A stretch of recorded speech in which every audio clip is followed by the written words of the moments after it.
Namo, 本是释迦牟尼佛. Teman-teman, kali ini mau kasih sedikit free translation ya dari emptiness, illusoriness, and the middle view. Ya, kekosongan, ilusi, dan pandangan tengah. Dari Master's Teachings, Suci, USA. National Headquarters, July 5th, 2019. Wujud tiada bedanya dengan kosong, kosong tiada bedanya dengan wujud. Wujud pada hakikatnya sama dengan kosong, kosong sama dengan wujud. Demikian pula dengan perasaan, pikiran, kelakuan, dan kesadaran itu. Sutra Hati. Konsep emptiness, Sanskritnya sunyata, merupakan inti ajaran Buddha. Kata sunyata berasal dari kata sunya tambah ta atau ness, nothing, empty or void, yang akar katanya swi atau hollow atau swi atau rongga. Sementara sifat dasarnya kosong karena ketidaktahuan kita, ketidakmampuan untuk menyadari kebenaran tertinggi dari tidak adanya diri, anatman. Faktor-faktor mental dan jasmani ini tunduk pada kemelekatan dan keinginan menuju pada penderitaan sebagaimana yang diajarkan dalam 4 kebenaran mulia. Ya, Buddha mengajarkan ada 5 agregat, Sanskritnya skandhas, yang secara kolektif merupakan ada pada tiap individu manusia. Misalnya form, itu Sanskritnya rupa, sensations, sensasi ya, Sanskritnya vedana, perception, Sanskritnya samna, ya, dan mental formation, ya, bentuk mental, itu Sanskritnya sankara, dan consciousness, itu Sanskritnya visnana. Ya, nah, kekosongan meliputi kemunculan, bergantungan, dependent origination, atau Sanskritnya pratitya samupada. Nah, yaitu bahwa semua fenomena muncul secara saling bergantung berdasarkan konvergensi sebab-sebab dan kondisi-kondisi. Ketika ini, itu, muncul ini, muncul itu. Ketika ini tidak muncul, itu tidak. Ketika ini lenyap, itu lenyap, kata Buddha. Ya, nah, Master Cheng Yen ya memberi contoh untuk mudah dimengerti. Katakan sebatang pohon besar, batang pohon yang besar dari bibit yang kecil. Andai ada bibit tapi tidak memiliki kondisi yang baik, bibit diletakkan di meja setahun, 3 tahun, 10 tahun, bibit itu tetap bibit. Bibit butuh kondisi tanah, udara, dan air untuk bertemu dengan bibit ini. Ketika sebab bertemu kondisi, itu akan tumbuh jadi pohon berbatang besar.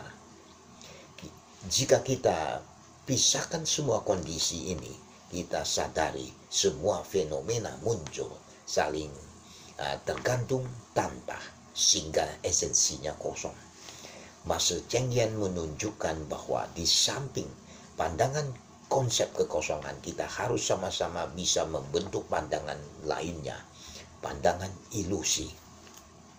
Semua kondisi fenomena seperti mimpi ilusi, gelembung, bayangan, ya, seperti embun, kilatan cahaya. Dengan demikian kita akan melihatnya. Sutra Intan.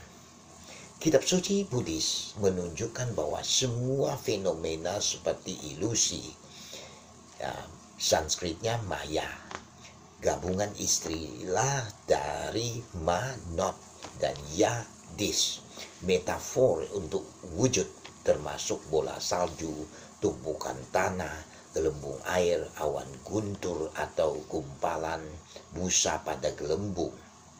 Segala yang kita lihat, ya, segala sesuatu yang kita rasakan oleh indera muncul karena hayalan, namun tidak ada, kosong dan tanpa inti, seperti dalam fata morgana, refleksi, gema, mimpi, atau pertunjukan sulap. Dengan konteks saat ini, mungkin hologram dapat ditambahkan ke daftar perumpamaan. Ketika kita merenungkan realitas konvensional yang dapat kita amati saat ini versus kebenaran absolut yang belum kita sadari, ajaran-ajaran tersebut menuntun kita untuk menganut pandangan tengah, untuk merenungkan semua fenomena sebagai bukan kosong atau ilusi, dan keduanya kosong dan ilusi dengan prinsip sejati dari jalan tengah. Kita dapat katakan ilusi dan tak nyata, tapi hidup di dunia ini kita harus memanfaatkan ilusi untuk mencapai kebenaran. Bagaimana kita bertahan di dunia ini? Tentu kita butuh kebutuhan tertentu. Tiap hari kita harus makan dan serap nutrisi yang buat tubuh sehat sehingga bisa melakukan aktivitas. Kita butuh materi, pakaian. Tapi ketika kita analisis materi yang pada akhirnya mereka hanya ilusi.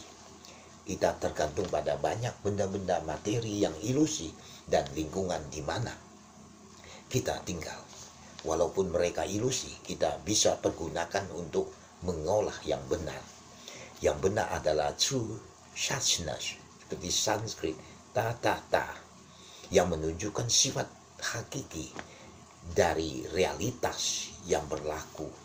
Kata Sanskerta ta adalah akar dari tata kata, sebuah istilah yang dipakai Buddha untuk merujuk dirinya sendiri yang dapat diterjemahkan sebagai seseorang yang telah datang atau yang telah pergi.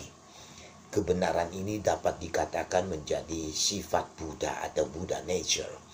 Ada kehebatan yang luar biasa dalam kekosongan, dan kekosongan sejati dalam keberadaan yang menakjubkan.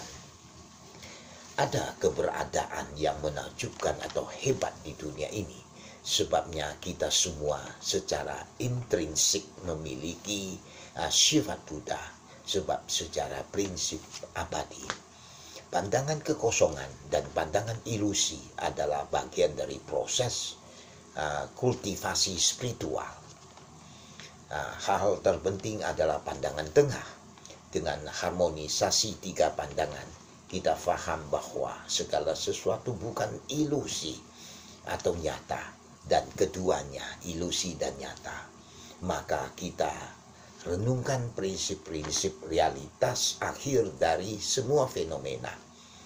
Ada keberadaan yang menakjubkan dalam kekosongan sejati. Prinsip yang benar ini dapat dengan segera menerobos ketidaktahuan dan penderitaan. Dengan menghilangkan semua penderitaan, kita mencapai kebijaksanaan mencakup segalanya. Ini kembali ke hakikat kebudaan intrinsik kita, sifat sesungguhnya sejati kita. Semoga semua makhluk hidup tentram, damai, serta bahagia di alamnya masing-masing. Aum Ni To Fo.